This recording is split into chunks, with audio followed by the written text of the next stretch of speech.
This is part 2 of a 2-part presentation. Can you say a few words about managerial roles and management skills? Managerial roles are characteristics and expected social behaviours of an individual in a particular job.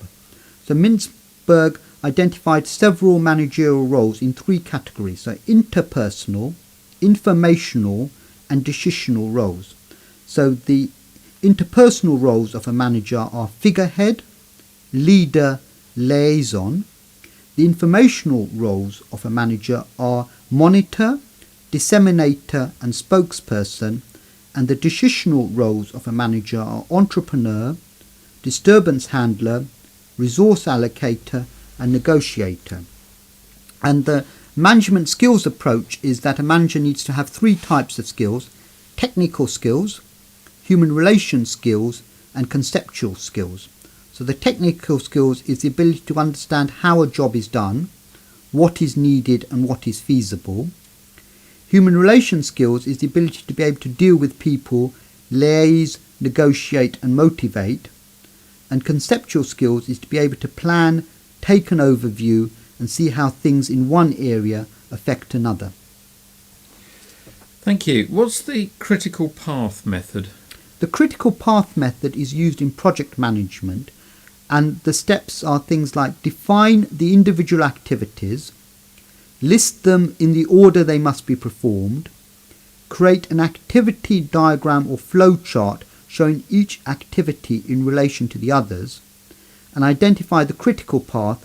None of the activities in this path can be delayed without delaying the entire project. Thank you. Now, environmental analysis. Can you outline what that is? Well, there's 2 types of environmental analysis. There's STEP and there's SWOT. STEP is social, technological, economic and political, and that's to do with analysis of the external environment. So social is how changes in consumer lifestyles, tastes and habits will affect demand for products in the future.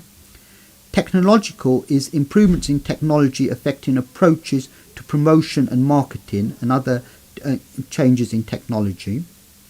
Economic analysis is how things like interest rates or level of income will affect demand for products and services. And political is things like government taxation and laws and how they'll influence demand. So that was a STEP analysis, which is to do with the external environment. You've also got the SWOT analysis, which can be both internal and external environmental analysis, and SWOT stands for strengths, weaknesses, opportunities, threats. Excellent. 3 other topics worth mentioning are the 4 P's of marketing, the Boston Matrix and lean manufacturing. So the 4 P's of marketing are product, price, place and promotion. So product is what does it do and what does it look like. Price is what it costs to the consumer. Are there easy payment terms? Are there discounts? Place is does it get to the consumer directly from the manufacturer or via intermediaries? And promotion is how the consumer finds out about the product and what they are told about it. The Boston Matrix divides business units according to their market share and the growth of their market. So those business units which have a high market share in a high growing market are stars, and you should invest in them. Those business units which have a low market share in a low growing market are termed dogs, and you should consider selling them off. Then you're left with 2 other categories. You're left those which have a high market share in a low growing market are called cash cows because they generate lots of profit which can be used to invest in the stars. And the 4th category is those which have a low market share but in a high growing market, and those business units are called question marks, and you've got to decide either you're going to invest in them to try and turn them into stars, or you should consider selling them off. Lean manufacturing, the main principle of lean manufacturing is eliminate waste. And a couple of the principles of that is Kaizen, which is incremental improvement, where you invest in staff views and ideas, leading to a series of small changes which in turn lead to a gradual improvement in working methods. And one of the other things which has come from lean manufacturing is just-in-time manufacturing, where the operations pull the required parts at the required time rather than keeping large stocks of material. Excellent. And finally, what's the 7S concept, and what are some of the ideas of Michael Porter?